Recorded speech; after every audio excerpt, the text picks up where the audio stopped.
നമസ്കാരം, എല്ലാവർക്കും പ്രവാസി മലയാളിയിലേക്ക് സ്വാഗതം.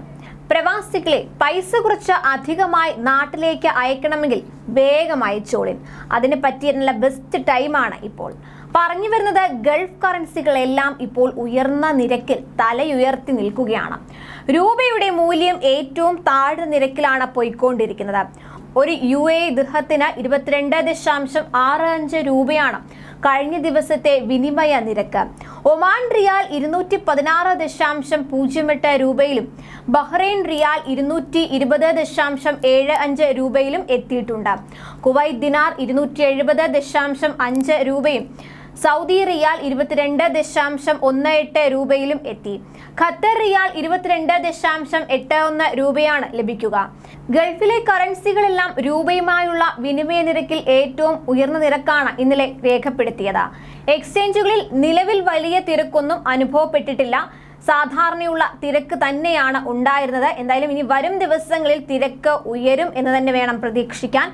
വിനിമയ നിരക്ക് ഉയർന്നത് കാണുമ്പോൾ പലരും നാട്ടിലേക്ക് പണം അയച്ചു തുടങ്ങും. വീട് പണി പൂർത്തിയാകാത്തവരും കടങ്ങൾ ഉള്ളവരും എല്ലാം ഈ സമയത്ത് പലപ്പോഴും കടം വാങ്ങി നാട്ടിലേക്ക് പണം അയക്കുന്നുണ്ട്.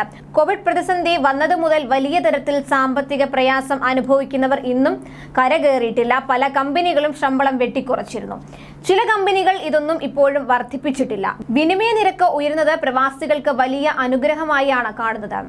എന്നാൽ മാസത്തിന്റെ പകുതി പിന്നിട്ടതിനാൽ മിക്ക പ്രവാസികൾക്കും ഈ അവസരം പ്രയോജനപ്പെടുത്താൻ സാധിക്കാതെ വരും. കാരണം ശമ്പളം വീണ പലരും നാട്ടിലേക്ക് പണം അയച്ചു കഴിഞ്ഞു കാണും.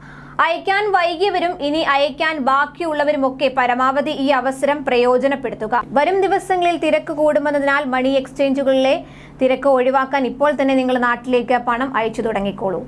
അതിനിടെ പ്രധാനമന്ത്രി നരേന്ദ്രമോദിയും UAE president Sheikh Mohamed bin Zayed Al നഹ്യാനും രൂപ-ദിർഹം കരാർ ഒപ്പുവെച്ച് കൃത്യം ഒരു മാസത്തിന് ശേഷം കരാർ അടിസ്ഥാനത്തിലുള്ള ആദ്യ വ്യാപാരം നടന്നിരിക്കുകയാണ്.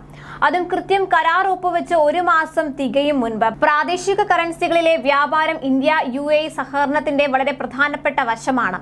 ഇത് മെച്ചപ്പെട്ട സാമ്പത്തിക സഹകരണത്തിന് വഴിയൊരുക്കുകയും അന്താരാഷ്ട്ര സാമ്പത്തിക ഇടപെടലുകൾ ലളിതമാക്കുകയും ചെയ്യും എന്നായിരുന്നു കരാറിൽ ഒപ്പുവെച്ചുകൊണ്ട് ജൂലൈ 15 പ്രധാനമന്ത്രി നരേന്ദ്രമോദി പറഞ്ഞത്. പ്രാദേശിക കറൻസിയിലുള്ള ഈ ഇടപാട് ചെലവും സമയവും കുറയ്ക്കുകയും പ്രാദേശിക കറൻസികളെ ആശ്രയിക്കുന്നത് വർദ്ധിപ്പിക്കുകയും ചെയ്യുമെന്ന് പ്രതീക്ഷിക്കുന്നു.